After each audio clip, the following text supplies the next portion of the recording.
एक दफ़ा हज़रत ईसा अलैहिस्सलाम गुज़र रहे थे तो उन्होंने एक चरवाहे को बड़ी खूबसूरत नसीहत की। मैं चाह रहा हूँ आज मैं आपके साथ शेयर करूँ। उन्होंने फरमाया कि चरवाहे, अगर आपने ज़िंदगी में कोई इल्म सीखा होता ना तो आज ये काम तो ना करते, उम्र अपनी ज़ाया की आपने। उसने कहा, नबी खुदा, मैं 6 मसलों के इल्म मुझे याद हैं, उन पे मैं अमल करता हूँ। माय डियर, ज़रा समात फरमाइएगा। पहला उसने क्या बताया? उन्होंने कहा, जब तक हलाल खुदा है हराम नहीं खाता, और हलाल हरगिज़ ख़त्म होने वाला नहीं है। अल्लाह ताला का वादा है, हलाल हमेशा कायम दायम रहता है। दूसरी उसने क्या बताई, किस बात पे अमल करता हूँ मैं? उन्होंने कहा, जब तक सच है झूठ नहीं बोलता, जब तक सच है झूठ नहीं बोलता, और जानता हूँ हमेशा सच की जीत होती है। फिर उसने तीसरा पॉइंट बताया। उसने कहा, नबी खुदा, जब तक अपने ऐबों को देखता हूँ, मैं दूसरों के ऐबों में मशगूल नहीं होता, और मुझे पता है कि जो ऐब मेरे में है, मैं किसी के वो ऐब अगर उजागर करूँगा तो मैंने क्या हासिल किया? मेरी इस्लाह तो नहीं हो सकेगी, इसलिए मैं दूसरों के ऐब की तरफ देखता ही नहीं, मैं अपनी इस्लाह करता हूँ। चौथा पॉइंट उसका, उन्होंने कहा, जब तक शैतान अबलीस को मुर्दा ना देख लूँ उस वक़्त तक मैं उसके वसवसों से नहीं बच सकता। तो शैतान तो अभी जिंदा है, शैतान तो मरा नहीं है ना। देखिए माय डियर, चरवाहे का विजन। पांचवी उसने क्या बात की? उसने कहा, जब तक खुदा के खजानों में पूरी कायनात है, अल्लाह के खजानों में सारी कायनात है, मैं कभी मखलूक से उम्मीद नहीं रखता, तमा नहीं रखता, तो खुदा के खजाने तो कभी खाली नहीं हो सकते।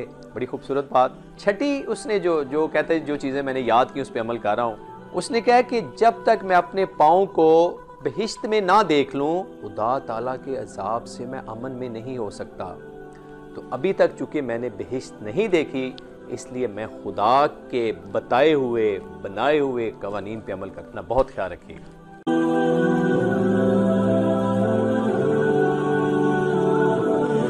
अभी जो दूसरा वाक़या हम आपके साथ शेयर करने तो बहुत इंपॉर्टेंट है।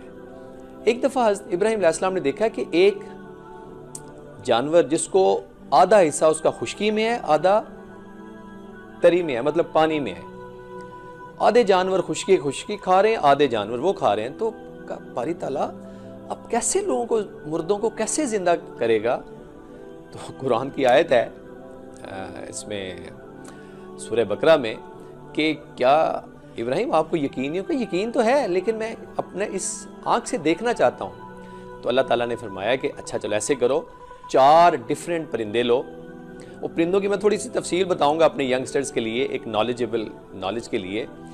वो 4 परिंदे लें, उनको ज़िबा करें, उनका गोश्त मिक्स करें, और पहाड़ी पे डिफरेंट उनके पीसीज जो है ना मिक्स करके वो रख दें, और पुकारें अल्लाह का नाम लेके, वो उड़ उड़ के आपके पास आएंगे। माय डियर, वो 4 परिंदों में पहला मुर्ग, मोर, कबूतर, कौवा, ये 4 परिंदे हैं जिनको हज़रत इब्राहीम अलैहिस्सलाम ने ज़िबा करके इनका गोश्त मिक्स किया। अच्छा, इनकी खसूसियत ज़रा प्लीज़ समात फरमाइएगा, बड़ी इंपॉर्टेंट चीज़ है, चूँकि ये हमारा मकसद सिर्फ खाली यहाँ पे वीडियो बनाना ही नहीं है। क्यों? अच्छा, मोर क्या करता है? मोर की क्या खसीयत है कि उसमें खुद नुमाई होती है, तकब्बर होता है।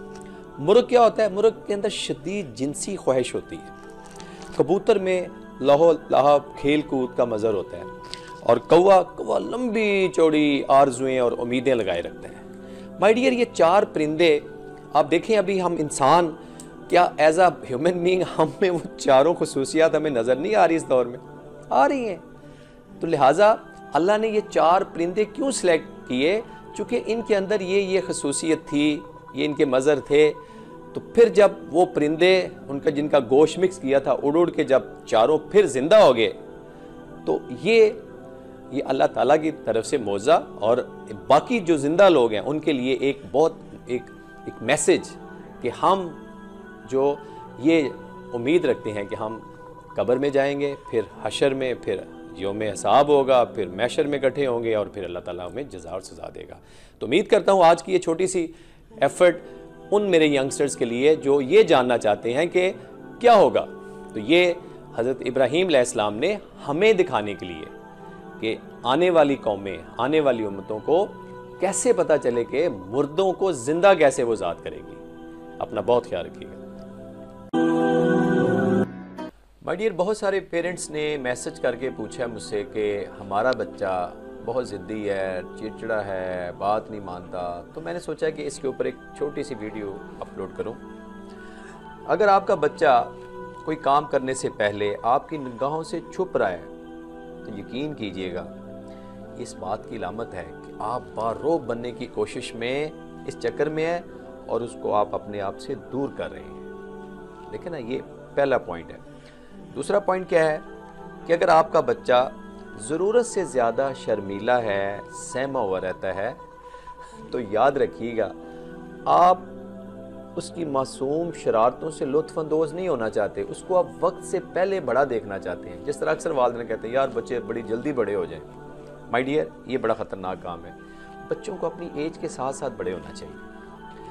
अगर आपका मेरा बच्चा अपने खिलौनों की बजाय किसी दूसरे बच्चे के खिलौनों के साथ खेल रहा है तो इस चीज़ की अलामत है कि हम अपने बच्चे की चॉइस का ख्याल नहीं रख रहे। हम उसकी जो उसकी पसंद है ना, उसके मुताबिक उसके साथ डील नहीं कर रहे। हम अपनी मर्ज़ी से उसको खिलौने ला देते हैं और उनसे एंजॉय नहीं कर पाता। अगर आप ये महसूस करें कि बच्चे के अंदर हसद वाली चीज़ आ रही है, एक दूसरे से ना हसद होना शुरू हो गया है। एक तो ये है कि वो एनवायरनमेंट से सीख रहा है, बड़ों से वो चीज़ ले रहा है, वो उससे आपने अवॉइड करना है। दूसरा, ये बात याद रखिएगा कि हम उसे दूसरों के सामने उस बच्चे को ह्यूमिलिएट करते हैं, तुम नालायक हो, निकम्मे हो, उसकी इज्जत नफ्स को मजरूह करते हैं किसी के सामने। इससे वो बच्चे के अंदर हसद और कीना पैदा होता है, या हम मतलब बहुत सारी चीज़ें इसमें और आएंगी आगे जाके। अगर आपका और मेरा बच्चा बदतमीज़ी पर उतर आता है, किसी को खातर नहीं लाता, अजीब किस्म की हैबिट्स में है, तो यकीन कीजिएगा उसमें एक आंसर सबसे बड़ा ये होगा कि उस बच्चे को हम हद से ज़्यादा लाड प्यार कर रहे हैं और जिसकी वजह से वो किसी को खातर ख्वाह नहीं ला रहा।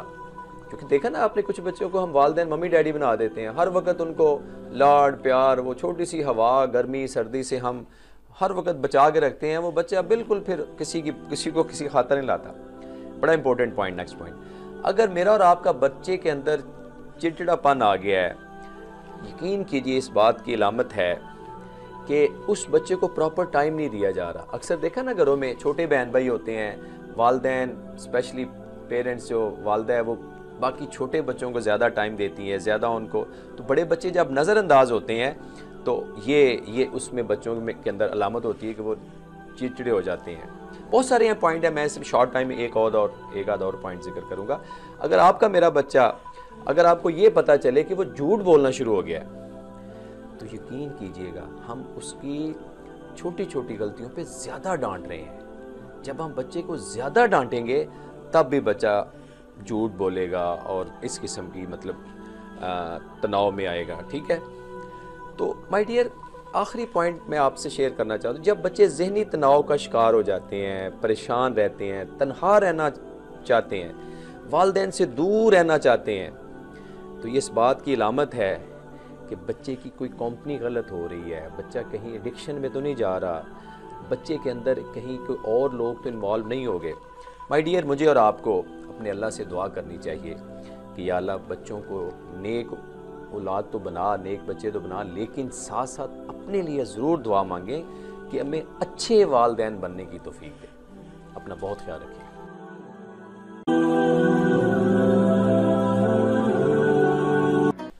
माय डियर, औरत और वक्त, अगर हम औरत की ज़ात को समझना चाहते हैं ना तो इस बात को हमें समझना चाहिए। माय डियर, मर्द और औरत में फ़र्क क्या है? सिंपल सी एग्जांपल के साथ आज आपको मैं एक्सप्लेन करने जा रहा हूँ। एक चाइनीज़ है, मैं उससे अपनी उर्दू में बात करूँगा तो उसको मेरी बात समझ नहीं आएगी, और चाइनीज़ अपनी ज़बान में अगर मेरे से बात करेगा तो मुझे चाइनीज़ समझ नहीं आएगी। ऐसे ही है माय डियर, मर्द और औरत भी। अगर मर्द अपनी मर्दानगी के साथ अपनी बीवी से मुखातब होगा तो उसको समझ नहीं आएगी उसको, और बीवी अगर अपने अंदाज से जनाना ज़ुबान में अगर अपने शौहर से बात करेगी तो उसको वो समझ नहीं आएगी। लिहाजा ज़रूरी है कि इन दोनों में कुछ फ़र्क को मद्देनज़र रखा जाए एक दूसरे को समझा जाए। सपोज करें कि एक मर्द की ये है कि अगर ऑफिस से आता है, बाहर से आता है, थका हुआ है या किसी और वजह से परेशान है, वो खामोश रहना पसंद कर रहा है, लेकिन बीवी ये समझ रही है सारा दिन भी दफ्तर गुजारा है और घर आके मेरे से बात भी नहीं कर रहे, ये मिसकंसेप्शन आ गई। और इसी तरीके से जब औरत परेशान होती है तो वो ज़्यादा बोलती है, वो अपनी बात को एक्सप्रेस करना चाहती है, लेकिन मर्द कहता है फजूल बोलती रहती है, इसको मतलब वो नहीं है। तो दोनों को एक दूसरे के जज्बात और एहसासात, चूँकि बेसिकली बताया गया कि मर्द गालबन अक्लानी होते हैं और ख़वातीन हमेशा जज्बाती और एहसासाती होती हैं। चूँकि आपने देखा अक्सर ख़वातीन कहती हैं फ़लाँ पे फ़लाँ का साया हो गया है, फ़लाँ को फ़लाँ पानी पिलाओ ठीक हो जाएगा। मर्द इन चीज़ों पे बिलीव नहीं करते, वो जब तक खुद ना देखें उस वक्त तक उनका बिलीव नहीं है। तो माय डियर, ये बहुत छोटी छोटी बातें हैं जो कि मियाँ बीवी को एक दूसरे को अंडरस्टैंड कर, इसलिए मैं कहा करता हूँ कि प्लीज़ शादी से पहले बेटी और बेटे को ये child psychology number 1, number 2 how to behave with your spouse your partner के साथ बिहेव कैसे करना है, उनकी नेचर को अंडरस्टैंड कैसे करना है। क्योंकि ज़्यादातर मसाइल इसी वजह से आ रहे हैं कि लड़की को नहीं अंदाज़ा होता कि मर्द की क्या खसूसियात हैं या उसकी क्या नेचर है, और लड़के को नहीं पता होता कि लड़की की क्या खसूसियात हैं। तो लिहाजा मर्द और औरत के दरमियान हम बहुत सारी ये मसाइल का शिकार हो रहे हैं। तो मेरी ये आज के इस मैसेज में एक रिक्वेस्ट होगी कि एक दूसरे को समझने के लिए कम अज़ कम मर्द साहबान से मेरी एक रिक्वेस्ट होगी, कम अज़ कम दिन में 20 से 25 मिनट ज़रूर अपनी वाइफ के साथ अच्छी प्यार की बात, अच्छी बात ज़रूर शेयर करें। इससे मोहब्बत बढ़ती है। एक्सप्रेस योर सेल्फ, क्योंकि कुछ मर्द ऐसे हैं जो एक्सप्रेसिव नहीं है, बोलते नहीं है मेरी तरह, ठीक है? तो ऐसा नहीं होना चाहिए। हर इंसान की अपनी अपनी एक लाइफ है, अपना बहुत ख्याल रखिएगा। ने एक बड़ा खूबसूरत परिंदा पाल रखा था, उसको उससे बहुत ज़्यादा मोहब्बत थी माय डियर, इतनी मोहब्बत थी कि वो सोते वक्त भी उसको अपने बिस्तर के पास उसका पिंजरा रखता। घर वालों को इस चीज़ का पता था। जब भी वो बेचारा थका हुआ आता, उसको काम कहते और ये थ्रेट करते कि अगर आपने हमारा काम ना किया तो हम आपका वो परिंदा आज़ाद कर देंगे। उसको चूँकि उससे बड़ी मोहब्बत थी, वो थका होता, जैसा भी होता, वो सबके काम करता। सब घर वालों को उसका वीक पॉइंट पता था कि ये परिंदे में इसकी जान है। माय डियर, करते करते वक्त गुजरता गया। एक दिन उसके भाई ने उसको बुलाया, उसने कहा पानी लेके आओ, पानी भर के लेके आओ। बच्चा सो रहा था, नींद आने लगी थी। उसने वहीं से कहा कि मैं नहीं जा रहा पानी भरने। उन्होंने कहा मैं आपके परिंदे को आज़ाद कर दूंगा। उसने कहा मैं रात का अपने परिंदे को अपने हाथों से आज़ाद कर दिया है, मुझे सोने दो। माय डियर, याद रखिएगा, ये हर एक की कहानी और हर एक की यही एक मजबूरी बन गई है। क्या किसी का ये परिंदा पैसा है, किसी का ये परिंदा इक़्तिदार है, किसी का ये परिंदा खूबसूरती है, और किसी का ये परिंदा उसकी ये दो नुमाइश है, डिग्रियाँ हैं, तालीमी उन्वानात हैं, and so on. My dear, शैतान और नफ्स हर इंसान को किसी ना किसी चीज़ के पीछे लगाए हुए है और उसके अंदर ऐसा खौफ डाल दिया हुआ है कि अगर आपने ये काम ना किया तो ये होगा, ये नहीं होगा तो फिर ऐसे हो जाएगा। अपने नफ्स के पीछे वो जकड़ा हुआ है। यकीन करें, अगर मैं और आप अपनी इन ख्वाहिशात के परिंदे को आज़ाद कर दें, और देखिएगा फिर ज़िंदगी कितनी खूबसूरत है और कितनी आसान है। इस खूबसूरत मैसेज से कि अपने अपने परिंदे को आज़ाद कर दें। जब अपने अपने परिंदे को आज़ाद कर देंगे तो फिर देखिए आपकी ज़िंदगी में एक रौनक, एक अजीब किस्म की कैफियत होगी। अपना बहुत ख्याल रखिएगा। अस्सलाम। माय डियर, हमारे घरों में ये बेसुकूनी क्यों है? हर दूसरा शख्स परेशान है, वो कहता है सर बेसुकूनी है। तो मैं इसके ऊपर थोड़ा सा आज बात करना चाहूँगा कि घरों में इख्तलाफात हैं, लड़ाई झगड़ा है, बद अखलाकी है, गुस्सा है, एक दूसरे का दिल तोड़ना है। ये सारी की सारी वजूहात, ये घरेलू मुश्किलात हमारे घरों में फरिश्तों का आना जाना ही बंद हो जाता है, नहीं आते वहाँ फरिश्ते। किसी के घर में अगर फरिश्ते आएंगे तो वो तो घर जन्नत है ना।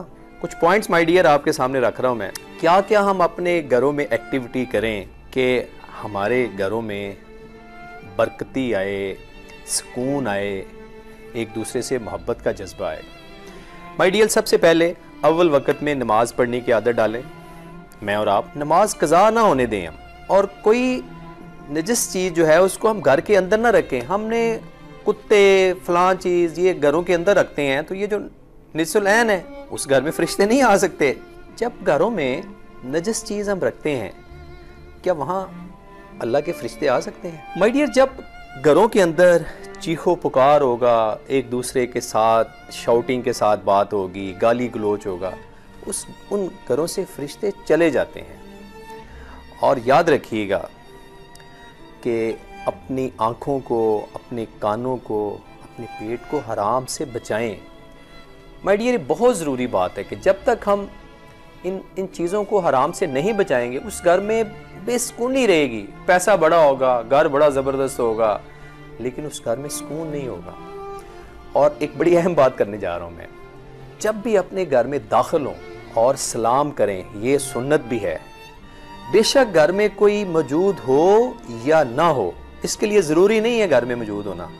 और फिर उसके साथ ही जब सलाम करें तो साथ रवायात में मिलता है कि कुल हु अल्लाह की तिलावत कर लें। यकीन करें उस घर में बरकत होगी, रहमत होगी, सुकून होगा। तो माय डियर, आज ये छोटी सी एफर्ट ये सिर्फ इस काम के लिए है कि अक्सर मेरे यंगस्टर्स, अक्सर लोग ये कंप्लेन करते हैं कि सुकून हासिल करना है ना, तो ये छोटे छोटे फार्मूले, घरों में प्यार मोहब्बत हो, एक दूसरे से के साथ उनसीयत हो, एक दूसरे को बर्दाश्त करें।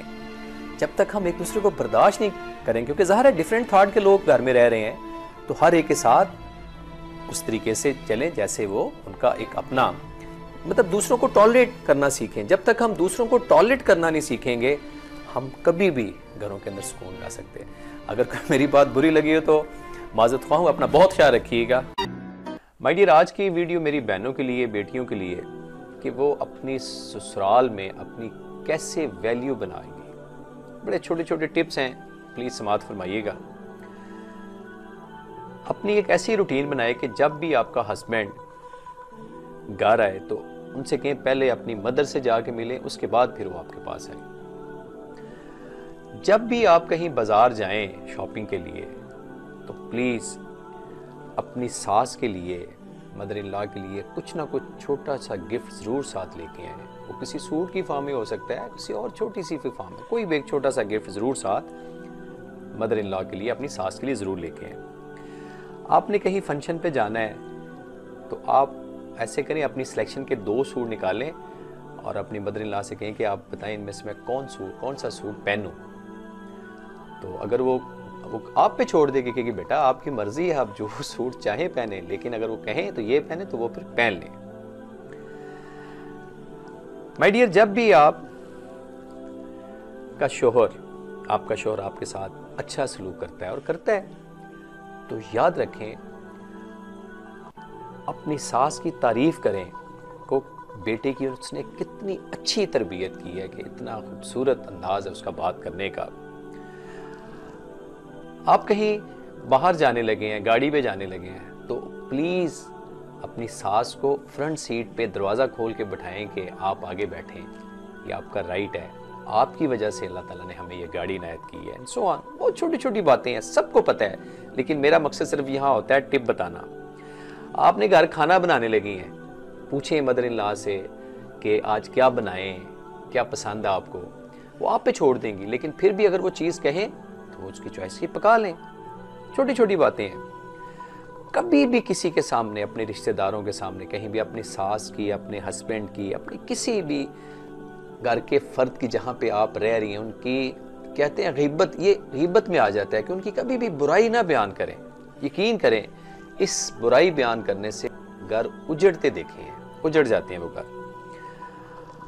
और अगर कहीं ऐसा मौका आता है कि आपका हस्बैंड आपकी मदर इन लॉ, आपकी सास के पास बैठा है, तो कभी उस वक्त ना उसको बुलाएं, उसको कॉल करके ये ना कहें इधर आओ मेरी बात सुनो, नहीं, फॉरगेट इट। वो थोड़ा सा टाइम उसको अपनी मदर के पास बैठने दें। ये एक बड़ा नेगेटिव इम्पैक्ट आता है कि जब हम हस्बैंड को वहाँ से बुलाते हैं तो सास के ज़हन में फौरी तौर पे आता है, देखा है अभी ये मेरे बेटे को मेरे पास बैठना भी पसंद नहीं करती। छोटी छोटी बातें हैं। माय डियर, सास के पास कभी बैठें, उसके मदर की, उसके फादर की, उसके वालिदैन की बात करें और कहे बगैर कभी उसके पाँव को दबा दें, कभी कंघी कर दें। ऐसी छोटी छोटी बातें हैं। बिलीव करें, मैं गारंटी से कहता हूँ, जब आपका ये अमल घर में इस किस्म का होगा, आपकी सास आपके गीत गाएगी, आपको सर पे उठाएगी और सबके सामने तारीफ करेगी। तो उम्मीद करता हूँ कि आज की ये छोटा सा क्लिप उन बेटियों और बहनों के लिए कि प्लीज़ अपने घरों को जन्नत बनाना है, तो इन छोटी छोटी टिप्स पे अमल कीजिएगा। अपना बहुत ख्याल रखिएगा।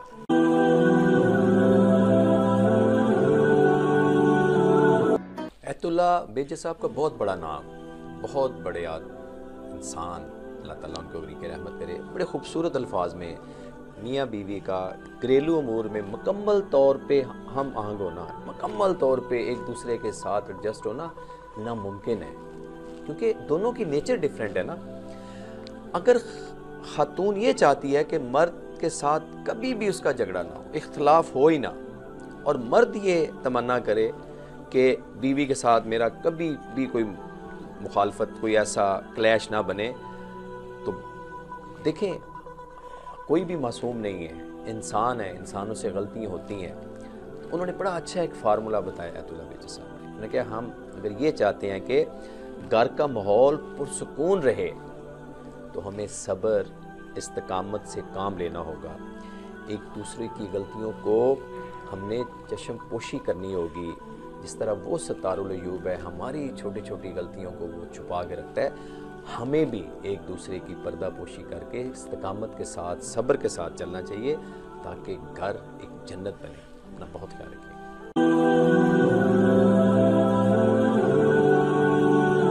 माय डियर, बदज़ुबानी क्या है? किसी के दिल से उतरना। बदज़ुबानी मीन किसी के दिल से उतर जाने के लिए एक बेहतरीन फार्मूला समझ लें, या ये समझ लें कि अजीब सा दर्जा रखती है बदज़ुबानी। आप लाख किसी की माली इमदाद करें, लाख किसी से मोहब्बत करें, लाख किसी के काम आए, लेकिन जब बदज़ुबानी के साथ आप किसी के साथ पेश आते हैं तो वो सारी की सारी आपकी एफर्ट ज़ीरो हो जाती है। याद रखिएगा, ये सारे काम करने से, किसी की हेल्प करने से, किसी की माली मदद करने से, या किसी से दिल से मोहब्बत करने से, ये कोई आपको लाइसेंस नहीं दे दिया जाता कि आप जिस तरह चाहें किसी से बात करें। देखिए, ज़ुबान, बहुत सारे कहते हैं ना, पहले सोचो फिर बोलो, या पहले तोलो फिर बोलो, एंड सो ऑन। बहुत सारी मुहावरे आप सुनते रहते हैं। ये ज़ुबान, इसमें कहीं पे हड्डी नहीं है, सॉफ्ट है।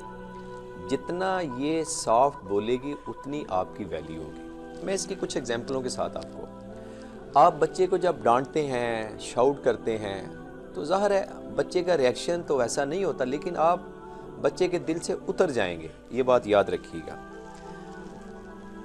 शौहर बाहर काम से वापस आके अपनी बाहर की सारी थकन या टेंशन वो अगर घर वालों पे निकालता है, घर वालों के साथ बदतमीज़ी करता है, बद अखलाकी करता है, तो वो रिश्ते तो कायम रह जाते हैं, लेकिन उनके दरमियान उनसीयत, मोहब्बत ख़त्म हो जाती है। बिल्कुल ऐसे ही बीवी अगर अपने शौहर के साथ बदज़ुबान है, बद अखलाक है, और वो रिश्ते तो कायम रह जाते हैं, लेकिन वो मोहब्बत, वो चाशनी बिल्कुल ख़त्म हो जाती है। माय डियर, बहुत सारी ऐसी बातें हैं कि हम रिश्तेदारों से हम ये एक्सपेक्ट करते हैं कि लोग हमारी इज़्ज़त करें।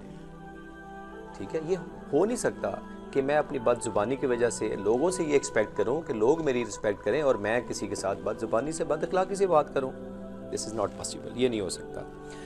ये किसी को तंज करना, किसी के साथ गलत ट्यून में बात करना, ये रिश्ते तो बरकरार रह जाते हैं, लेकिन उनके अंदर से मोहब्बत निकल जाती है, उनके अंदर से चाशनी निकल जाती है। देखिए, मैं और आपने मिल के इसका इंतखाब करना है, क्योंकि आज का दौर भी वैसे ही दौर से गुजर रहे हैं। आजकल की बच्ची और बच्चों के दरमियान अगर वो चाहते हैं कि वो रिश्ते कायम रहें, आपस में प्यार मोहब्बत का, उनसीयत का जज्बा कायम रहे, बेहतरीन फार्मूला है, you should control your language. अपनी बदजुबानी से बिल्कुल दूर हो जाइएगा। बहुत सारी चीज़ें हैं जो आपने एब्जॉर्ब करनी है। You should increase your absorbing power. जितनी आपके अंदर एब्जॉर्बिंग पावर बढ़ती जाएगी उतना आपका लेवल, आपका मुकाम बढ़ता जाएगा। अपना बहुत ख्याल रखिएगा। औज़ुबिल्लाहि मिनश्शैतानिर्रजीम, बिस्मिल्लाहिर्रहमानिर्रहीम। माय डियर ऑडियंस, आज का पॉडकास्ट, आज की डिस्कशन हमारी बड़े इम्पोर्टेंट इशू के ऊपर होगी, parenting challenges in 21st century. चूँकि आज के इस दौर में हम देख रहे हैं कि बच्चों की एक्टिविटीज़, बच्चों के अंदर एंजाइटी, बच्चों के अंदर एग्रेशन, बच्चे बड़े ब्रेनी हैं, बड़े शार्प माइंड बच्चे हैं, लेकिन हमें इन बच्चों से डील करना नहीं आ रहा अभी तक। बिलीव यू मी, चूंकि मैं एज अ फादर भी हूं, एज अ टीचर भी हूं, हम ये बहुत सारी चीजें ऑब्जर्व कर रहे हैं कि हम अपने दौर के तकाजे अपने बच्चों पे मुसल्लत करना चाह रहे हैं। That is wrong way. मैं यहां पे हजरत अली अलैहिस्सलाम का एक कॉल शेयर करना चाहूंगा। इमाम ने फरमाया कि अपने दौर के तकाजे अपने बच्चों पे मुसल्लत ना करें। Just deal with your children according to this age. कैसे हम उनको डील करें? देखिए, बच्चा एग्रेसिव क्यों है, बच्चा जिद्दी क्यों है, बच्चा मैक्सिमम टाइम स्क्रीन के साथ, सोशल मीडिया के साथ, फेसबुक के साथ अपना जो मैक्सिमम टाइम है वो वहाँ क्यों स्पेंड कर रहा है, फिजिकल एक्टिविटीज क्यों छोड़ता जा रहा है, और हम बच्चे को इनकरेज करना क्यों छोड़ते जा रहे हैं। ये आज के इस डिस्कशन में हम कोशिश करेंगे कि इसका सलूशन भी बताएं। चूंकि नंबर 1 चीज तो ये है, नादिया हमारे साथ ही है, नादिया से फिर देखते हैं कि नादिया इस डिस्कशन में अपना क्या पार्टिसिपेट करती है और क्या हमें चीजें इसमें ऐड करती है। कुछ मैं चीजें नादिया बताता जाऊं कि देखिए, जिद करना एक नेचुरल प्रोसेस है। बच्चा जिद करेगा, लेकिन उसकी जिद को आपने हैंडल कैसे करना है, that is a parenting issue.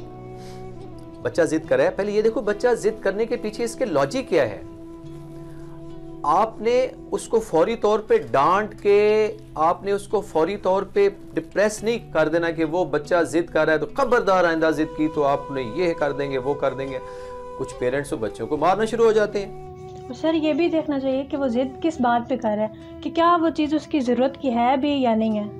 मतलब अगर उसकी ज़रूरत की है तो उसको लेके देनी चाहिए, अगर नहीं है तो फिर उसको किसी तरीके से समझा देना चाहिए। अच्छा, नहीं, इसमें नादिया एक चीज़ और ऐड करें, हम बच्चों के अंदर सब्र कैसे पैदा करें, क्योंकि हमारे बच्चों में पेशेंस नहीं है। अच्छा, अगर कोई वालिद सुबह जा रहा है और वो कहता है जी शाम को बेटा मैं आपके लिए चॉकलेट लेके आऊंगा, देखिए उसकी ख्वाहिश तो हो रही है ना पूरी, क्योंकि उसने कहा था मुझे चॉकलेट चाहिए, सपोज करें, तो उसको चीज इंस्टेंटली दे देना, उसके अंदर हमने सब्र का मादा पैदा करने की कोशिश ही नहीं की। तो जब वो शाम तक उस पे सब्र करेगा तो उसके अंदर ऑटोमेटिकली पेशेंस का एक जज्बा बढ़ेगा, उस चीज का इंतजार होगा, फिर उसकी अहमियत भी होगी और वो उस पे सोचेगा कि यार इसमें टाइम लगता है। इसलिए तो मुआशरे में पेशेंस खत्म होती जा रही है, क्योंकि एज अ पेरेंट्स इधर बच्चा रोता है, जिद करता है, हम इसको फौरी तौर पे चीज दे के हम समझते हैं कि हमने बड़ा मार्का मार लिया। बच्चा जो है ना वो जबरदस्त, हमने इसकी ग्रूमिंग कर दी और हमने इसको खामोश कर दिया। बच्चा इस थोड़ी देर बाद इससे हाई लेवल चीज की डिमांड करना शुरू कर देगा। क्या बच्चे का माइंड बन जाता है कि अगर मैं रहूंगा तो फिर मुझे ये चीज मिल जाएगी, मतलब ये चीज। एग्जैक्टली। अच्छा, अभी दूसरा इसमें मैं पॉइंट पे लेके जाऊं, चूंकि हम एज अ पेरेंट्स बच्चों के साथ शेयरिंग नहीं करते। सपोज करें हम बच्चे को स्कूल छोड़ने जा रहे हैं, तो हम रास्ते में उसके साथ ऐसी बातें करें, जी क्लास कैसी है, आपके फेलोज कैसे हैं, क्या आजकल कैसे काम हो रहे हैं, सो एंड सो ऑन, बहुत सारे वेज हैं। अच्छा, ड्राइवर बच्चों को स्कूल छोड़ आता है, ड्राइवर ले आता है, पेरेंट्स के पास टाइम नहीं है, मदर भी जॉब कर रही है, फादर भी जॉब कर रहा है और बच्चा देख रहा है, ऑब्जर्वर है बच्चा। उसके लिए हम अच्छे खिलौने, महंगे से महंगे खिलौने उसको ला के देते हैं और अच्छी से अच्छी उसको सहूलियात दे रहे हैं, लेकिन ये उसकी रिक्वायरमेंट नहीं है। उसकी रिक्वायरमेंट क्या है कि you have to spend time with your kids. शाम को बच्चे को पकड़े, जॉगर पहनाए, चलो बेटा जी वॉक के लिए निकलते हैं।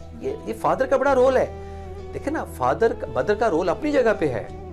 फादर का इतना अहम रोल है कि वो फादर ये समझ रहे हैं, क्योंकि मैं भी फादर हूं, मैंने बच्चों की ग्रूमिंग जैसे की है। मैं कभी इस पे, मैं इंशाल्लाह बच्चे आएंगे तो मैं आपके सामने एक उनका प्रोग्राम करूंगा जी, बताएं कि आपके फादर ने आपकी तरबियत कैसे की है। मैं शाम को बच्चों के साथ गेम खेलता था, मैं शाम को उनके साथ टाइम निकालता था, ठीक है। तो वो चीजें बच्चों की, चूंकि विंडो इंस्टॉल हो रही है, with the passage of time वो फील करते हैं कि सबसे जो कीमती चीज है वो टाइम है। लेकिन हमने क्या समझ लिया, ये इशू है 21st सेंचुरी का। ये मेरे पेरेंट्स बड़े गौर से ये बातें समझें भी और सुने भी। हम बच्चों को जो मर्जी दुनिया की महंगी से महंगी चीज ला दें, लेकिन जो आपने टाइम बच्चों को देना है ना, जो आपने बच्चों के साथ शेयरिंग करनी है। सर काफ़ी घरों में ये इशू होता है कि ब्लेम किया जाता है माँ को, कि ज़्यादा तरबियत माँ ने करनी होती है बच्चे की, क्योंकि आप देखें रोल तो फादर का भी उतना ही है, तो माँ को सिर्फ क्यों ब्लेम करते हैं? अच्छा जी, चूंकि मदर का जो रोल इसलिए ज्यादा है, चूंकि फादर, चूंकि हम अभी, चूंकि इस वक्त 21st सेंचुरी में अगर मदर भी जॉब कर रही है, फादर भी जॉब कर रहा है। फादर की जॉब की नोयत ऐसी है कि सुबह से शाम तक है। अगर मदर कहीं जॉब कर भी रही है तो वो आके अपने बच्चों के लिए टाइम निकालती है, उनके लिए खाना बनवाना, उनको लिए बाकी एहतमाम करना, उनसे शेयरिंग करना। मैं खुद घर में देखता हूँ कि अभी बच्चे जॉब पे गए हुए हैं, लेकिन मदर जब तक डेली उनके साथ बात नहीं करती वो सोती नहीं है। तो मदर का रोल अपनी जगह पे, क्योंकि माँ का एक और लेवल है। देखो ना, दोनों का ये ऐसी है जैसे गाड़ी का व्हील है, दोनों जरूरी हैं। फादर का रोल डिफरेंट है, मदर का रोल अपनी जगह पे है। अभी मैं थोड़ी सी एक चीज शेयर करूंगा कि हम इनकरेज करना बच्चों को भूलते जा रहे हैं। देखिए, जरूरी नहीं है कि बच्चा आपका क्लास में 90%, 95% लेने वाला उसी को आप इनकरेज करें। नहीं, अगर एक बच्चा आपका अच्छे ग्रेड ले रहा है, ठीक है, 60% मार्क्स ले रहा है, 70% मार्क्स ले रहा है, अच्छे ग्रेड ले रहा है, क्लास में उसकी अच्छी रेपुटेशन है, स्कूल वाले कहते हैं वेल बिहेव कर रहा है, तो you have to encourage it. लेकिन अनफॉर्चुनेटली इंकरेजमेंट नहीं करते हम। अच्छा, करते भी हैं तो कभी उससे बच्चे से पूछे आपने? अगर बच्चा सपोज करे मेरा बच्चा फर्स्ट आ गया, हम कहेंगे फर्स्ट आ गया, बड़ी खुशी हो जी, क्या हो? उससे पूछो बेटा किस वजह से आप फर्स्ट आए हो, आपने स्ट्रगल की है? फिर अपनी पूरी सोच के बताना। बताएगा कि मैंने कभी छुट्टी नहीं की, मैं बीमार था तभी मैं स्कूल जाता था, एंड सो ऑन। बहुत कुछ वो बातें बताएगा। वो जो बातें बता रहा होगा वो उसके ब्रेन में बैठ रही हैं कि मेरी कामयाबी के पीछे इन चीजों का रोल है। खाली अप्रिशिएट कर देना, खाली उसको अच्छा गिफ्ट दे देना और उससे डिस्कस नहीं करना, that is also a parenting issues. क्योंकि मेरा टॉपिक है वो, मैं उससे नहीं हटूंगा। अच्छा, जो इसके बाद जो अहम रोल है कि बच्चों के जो इखलाकियात हैं वो खत्म होते जा रहे हैं। बच्चे झूठ बोलना शुरू हो गए हुए हैं हर चीज पे। उसकी वजह है कि मैं घर में बैठा हूं। देखिए, एज अ पेरेंट्स मेरा क्या रोल है? बाहर नाक हुई है, ठीक है, और मैं अपने बच्चे से कह रहा हूं कि अगर मेरा को पूछे ना तो उसके अब्बू घर नहीं है। That is important point. बच्चा ऑब्जर्वर है, बच्चे ने देखा है कि अब्बू तो घर में हैं और बाहर नाक हो रही है, जो भी बाहर आए अब्बू ने कहा उसको नहीं है, तो दिस मीन अब्बू झूठ बोल रहे हैं। कहेगा नहीं, लेकिन उसकी विंडो इंस्टॉल हो रही है, मेमोरी में सारी चीजें स्टोर हो रही हैं। फिर क्या होगा? उसके लिए झूठ बोलना को मसला ही नहीं रहेगा। वो अपने फेलोज के साथ, टीचर्स के साथ, बाकी जगह पे वो कहेगा अब्बू झूठ बोलते हैं, कोई बात नहीं, खैर है, क्योंकि वो उसने वो माहौल देख रहा है। देखिए पेरेंट्स, मेरी बात बड़े गौर से सुने। बच्चा बहुत जबरदस्त ऑब्जर्वर होता है, कीन ऑब्जर्वर होता है, वो पूरे माहौल को ऑब्जर्व कर रहा है। छोटा है ना, अभी आप उसे ये ना समझे कि वो आपको बताएगा, आपसे आगे इंटरेक्शन करेगा, आपको गाइड करेगा, नहीं, ऑब्जर्वर वो है। अच्छा, जब हमारी ये एक्टिविटीज होंगी तो बच्चा उन्हीं एक्टिविटीज में with the passage of time आ जाएगा। फिर वालिदैन ये चाहते हैं कि हम लोग बच्चों में जो आदत पैदा करना चाह रहे हैं ना, उनको पहले खुद अडॉप्ट करनी पड़ती हैं वो। लेकिन पेरेंट ये करते हैं कि अच्छा हमने ये काम नहीं किया लेकिन हमारा बच्चा ये काम करे, तो ये ऐसे तो पॉसिबल नहीं ना हो सकता। बिल्कुल ऐसे नहीं। मैं खुद बताता हूँ, मैं शायद शादी से पहले मैं भी गाने सुनता हूँ, मैं भी ऐसे एक्टिविटी घर में करता हूँ जो कि नहीं करनी चाहिए थी, लेकिन जब मेरे बच्चे हुए तो मैंने ये इस चीज़ का बच्चों को पता है कि मैंने वो अपनी एक्टिविटी सारी छोड़ी, सेक्रीफाइस किया। शाम को कुछ पेरेंट्स घर में आते हैं, आके टीवी ऑन कर लिए, बच्चों ने पढ़ना है, बच्चों का पढ़ने का टाइम है, कल उनका और होमवर्क है, मुझे उससे कोई गर्ज नहीं, मैं तो थका हुआ ऑफिस से आया हूँ जी, मैंने अभी बस और क्या करना है, मैंने तो टीवी देखना है, टॉक शो देखनी है, खबरें सुननी है, मैं 2, 3, 10 बजे तक मैं देखूंगा। तो बच्चे घूमते रहेंगे कि इधर जाएंगे कि इधर जाएंगे, अब्बू के पास टाइम ही नहीं है।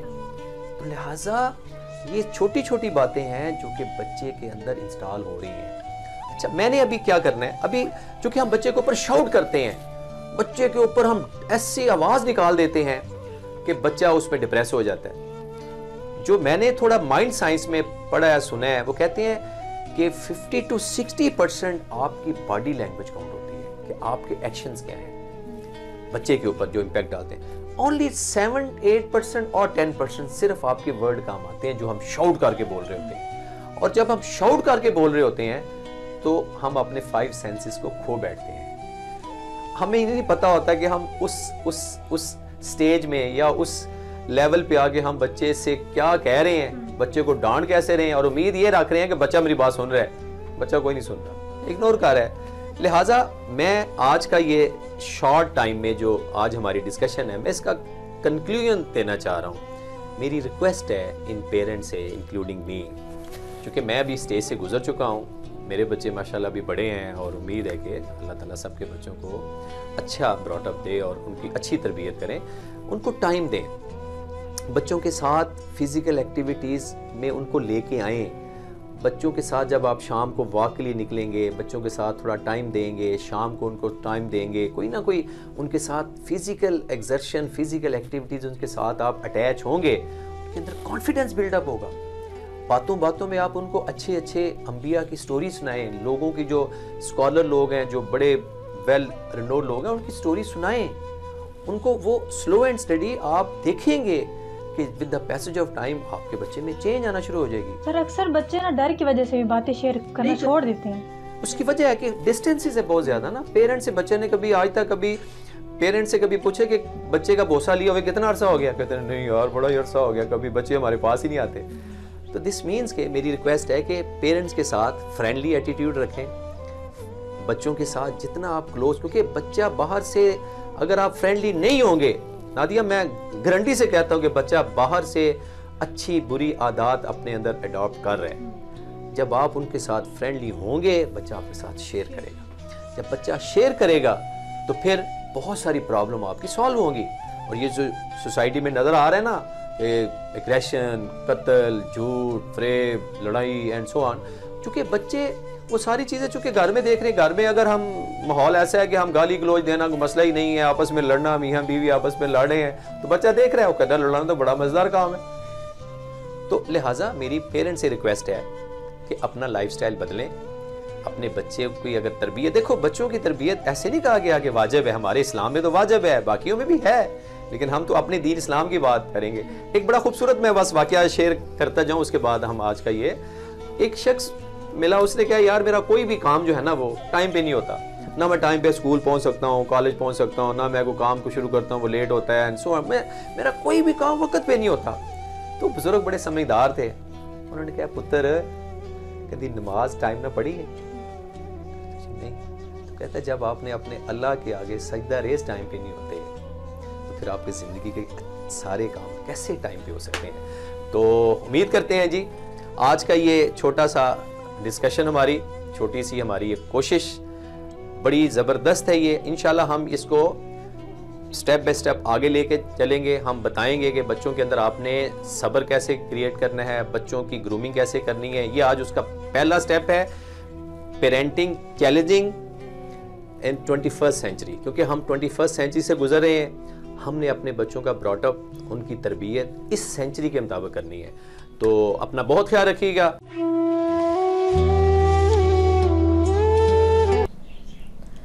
फासलों को तकल्लुफ़ है हमसे अगर हम भी बेबस नहीं, बेसहारा नहीं। फासलों को तकल्लुफ़ है हम से अगर हम भी बेबस नहीं, बेसहारा नहीं, खुद उन्हीं को पुकारेंगे हम दूर से, रास्ते में अगर पाँव थक जाएंगे। जैसे ही सब्ज़ गुंबद नजर आएगा, बंदगी का करीना बदल जाएगा। फासलों को तकल्लुफ़ है हम से अगर हम भी बेबस नहीं, बेसहारा नहीं। हम मदीने में तन्हा निकल जाएंगे और गलियों में कसदन भटक जाएंगे। हम वहाँ जाके वापस नहीं आएंगे, ढूंढते ढूंढते लोग थक जाएंगे। फासलों को तकल्लुफ़ है हम से अगर हम भी बेबस नहीं, बेसहारा नहीं। सर झुकाने की फुर्सत मिलेगी किसे, खुद ही पलकों से सजदे टपक जाएंगे। नामे आका जहाँ भी लिया जाएगा, जिक्र उनका जहाँ भी किया जाएगा। नूर ही नूर सीनों में भर जाएगा, सारी महफिल में जलवे लपक जाएंगे।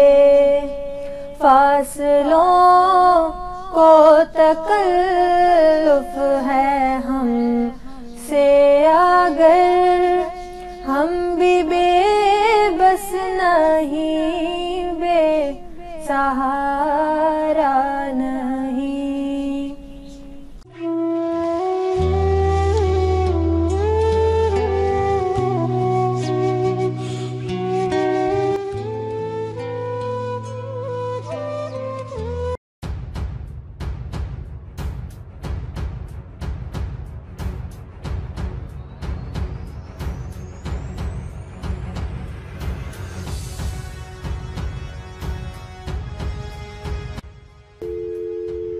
जी अस्सलाम वालेकुम। बेटा मैं थोड़ी देर तक आऊँगा, रास्ता बड़ा ख़राब है, बिल्कुल वीरान जगह है, मुझे टाइम लग सकता है 1.5 से 2 घंटे, ठीक है? तो बस दुआ करना, इंशाल्लाह मैं पहुँच जाऊँगा, लेकिन मसला बड़ा है, ठीक है? Don't worry about it please. Thank you.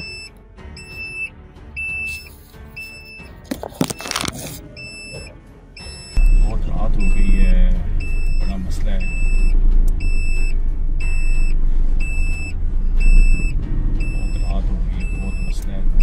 खैर करे, बस जंगल बेअबान बहुत मसला है। चले अल्लाह मदद करने वाला है।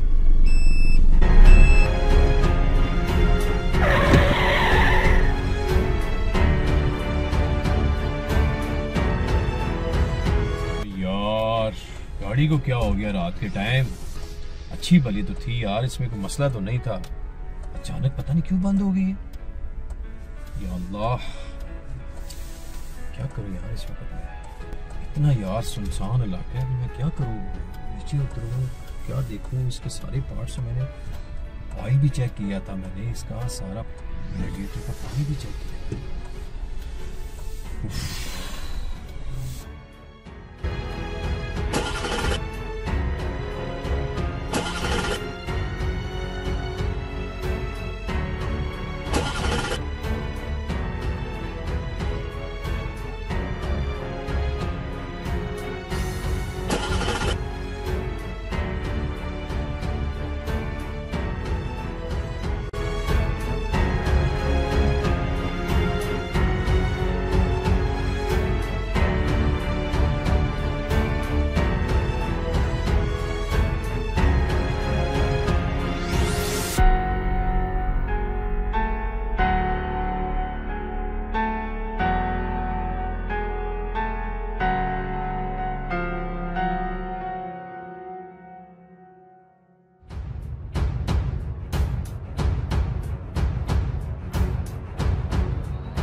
और 20 मिनट हो गए हैं, कोई गाड़ी नहीं आ रही। बियाबान में कोई तो बंदा हो ना।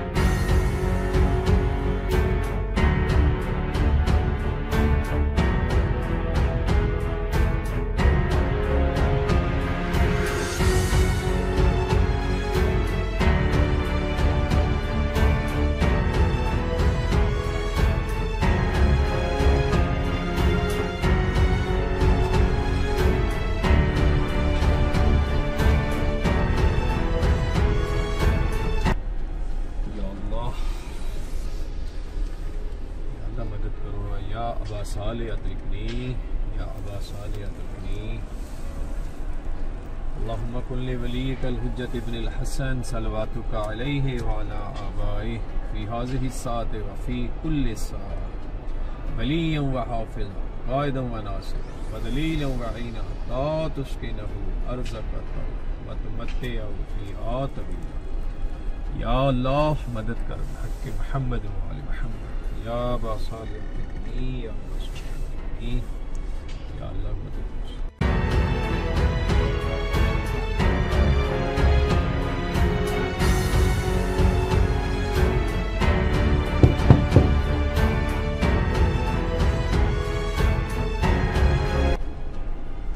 सकते हैं इसी रात के टाइम मैंने बहुत तो सारी रात की है ना। कौन है भाई, कौन हो, क्या काम है? आप रात को इधर क्या कर रहे हो अभी आप? अभी कौन है रात को? या अल्लाह मदद कर, कौन हो सकता है यार, ये कौन हो सकता है रात के टाइम? शायद को अल्लाह ताला ने कोई बंदा भेजा हो कोई हेल्प के लिए, शायद अल्लाह का बंदा मदद करने को नहीं आया। या अल्लाह। जी सर। भाई साहब आप घबराएं नहीं, मैं आपकी हेल्प के लिए यहाँ आया हूँ, आपको मुझसे कोई रिस्क नहीं है। ओके भाई आप कौन हैं? रात के टाइम इधर आप क्या कर रहे हैं? और वैसे पैदल इस गुंजान सी आबादी में? आप बिल्कुल टेंशन ना लें, मैं आपको अपना सारा वाकया सुनाता हूँ, ठीक है? जो मेरे साथ हुआ है ना, मैं आपको सारा वाकया सुनाता हूँ। हाँ सुनाओ, जल्दी करो ना, सुनाओ। भाई साहब मैं आज तक इतनी रात को बाहर नहीं निकला, कभी भी नहीं निकला, लेकिन आज जो मेरे साथ वाकया हुआ है ना, उसने मुझे मजबूर कर दिया बाहर निकलने पे। क्या हुआ, क्या है बताओ तो सही, क्या हुआ आपके साथ? मैं सो रहा था ना, तो अचानक से मेरी आँख खुली और मेरे दिल में ख्याल आने लगा कि किसी को मेरी मदद की ज़रूरत है, लेकिन मैं दोबारा सो गया। मैंने इस बात को नज़रअंदाज किया और मैं दोबारा सो गया, लेकिन दोबारा मेरी आँख खुली और वही दोबारा वहम मुझे आने लगा कि किसी को मेरी मदद की ज़रूरत है, लेकिन मैंने दोबारा उसे नज़रअंदाज किया और दोबारा सो गया। इसी तरह मैं नज़रअंदाज करता रहा, लेकिन थोड़ी देर मेरी आँख लग गई और मैंने ख्वाब में देखा कि एक नूरानी चेहरा मेरे सामने है और वो मुझे कह रहे हैं कि किसी को तुम्हारी मदद की ज़रूरत है और वहाँ जाकर उसकी मदद करो। ओह माय गॉड, वाकई यार? आप यकीन नहीं करेंगे, जैसे ये मैंने अपने ख्वाब में देखा तो अचानक से मैं उठ गया। बहुत घबराया हुआ था कि आज तक मेरे साथ ऐसा वाक़या नहीं हुआ। उस नूरानी शख्सियत की वजह से मैं मजबूर हो गया यहाँ आने पे। तो उन्होंने कहा था कि हमारा बंदा वहाँ मुसीबत में फंसा हुआ है, उसे जाकर उसकी मदद करो, इसलिए मैं यहाँ पर आया। और आपको पता कैसे चला कि मैं यहाँ हूँ? ये तो मुझे भी नहीं पता कि आप यहाँ पर हैं, लेकिन जिधर मेरा दिल करता था, जिधर मेरा दिल चाहता था उधर मैं मुड़ जाता था। तो अचानक से मैंने देखा कि किसी को मेरी मदद की ज़रूरत है, आप मेरे सामने खड़े थे तो मैं आपके पास आ गया। या अल्लाह तेरा लाख लाख शुक्र है, इमाम ज़माना के सदके आपने किसी बंदे को मेरी मदद के लिए भेजा। ये तो ऐसे है जैसे मेरे लिए फरिश्ता है। या अल्लाह मैं बहुत शुक्रगुजार हूँ। अच्छा भाई साहब, मैं कार्स का मैकेनिक हूँ और आपकी गाड़ी में अभी ठीक कर देता हूँ, ठीक है? आपको घबराने की ज़रूरत नहीं है। यार जल्दी करो, मैंने घर पहुँचना है, बच्चे मेरे इंतज़ार कर रहे हैं।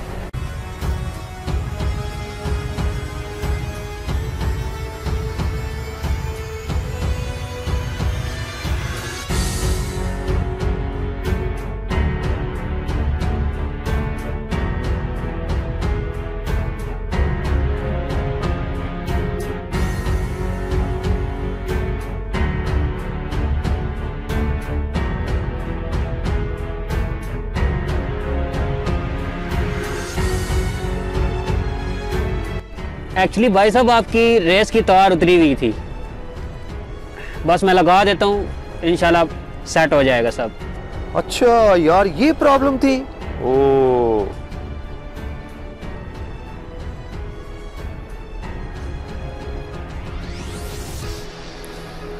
जी क्लियर हो गया है, बस रेस की तार उतरी हुई थी।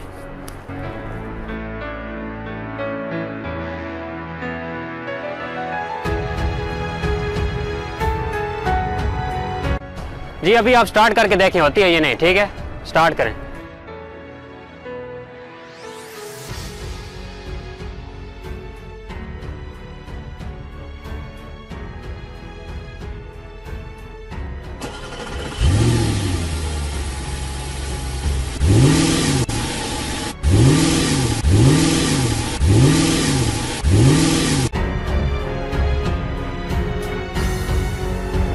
और यार आपको मैं ड्रॉप कर दूं हैं? आओ आपको ड्रॉप कर दूं, आओ शाबाश।